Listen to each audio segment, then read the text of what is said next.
Hello, everybody. I'm Merrick, and today I'm going to be giving a presentation on a program that made use of principles of behavioral economics to help people increase their savings. So first, since everybody didn't read this chapter of the book, I wanted to cover what behavioral economics is before we get to the actual program itself. So behavioral economics is a subdiscipline of microeconomics theory that focuses on using psychological processes as an explanation for why people don't always behave rationally. Because while the neoclassical model assumes that people always behave rationally, that's not always true, and behavioral economics is a field that researches why that happens. So, with that very basic understanding of what behavioral economics is, we can now talk about why we need a better savings program. So, under the neoclassical model, there are two theories: the life cycle theory of consumption and the permanent income hypothesis, which both state that people want to smooth their consumption over time, and therefore should save about a consistent ratio or fraction of their income, regardless of where they're at. This has shown to be pretty false, pretty wrong when it comes to the real world application. And people tend to save less, a smaller ratio or smaller fraction when they make more. For example, in middle age, when generally expenses go up and income remains relatively stable after you've acquired your career, people tend to save way too much. But when you're retired and elderly, people tend to spend way too much. And the same for adolescents who just generally live at home and have like a passive income job, they tend to spend way too much as well.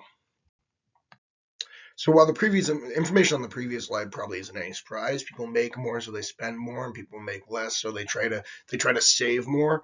Um, that is a problem, and there have been programs put in place to make sure that people behave more rationally, not totally rationally like the neoclassical model assumes, but closer to rational or behavior that would otherwise make them better off. And one of these programs, the most successful of them, has been the Save More Tomorrow program, which is abbreviated to be called the SMART program. So the Save More Tomorrow program, which is the application that I would like to discuss for the rest of this presentation, um, is based on the behavioral economics idea that people do not act rationally in the present while they do plan on acting rationally in the past. So, for example, if you go to the store to buy a bag of potato chips, and you say, I'm going to buy this bag of potato chips, but I'm only going to eat one serving. And then you get home, you open the potato chips, and then you eat the whole bag. You planned on acting rationally. You planned on just eating one serving. But as soon as you had that decision option, you chose to eat the whole bag, and that's how most people behave. So to address this issue, SMART has participants make a commitment towards saving an increasing fraction of any future raises to ensure future rational behavior, because you want to plan on acting rational in the past, so they are making decisions for their future while in the past.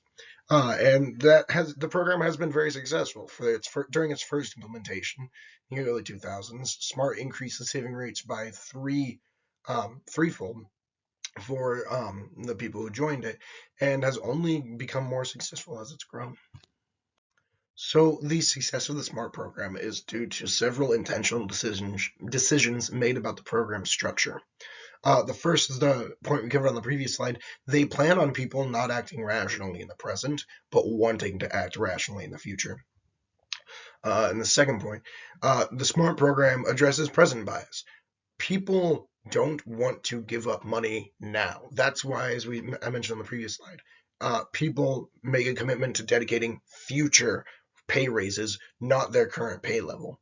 That's because you don't want to give up your current money, but you're okay with giving up money in the future.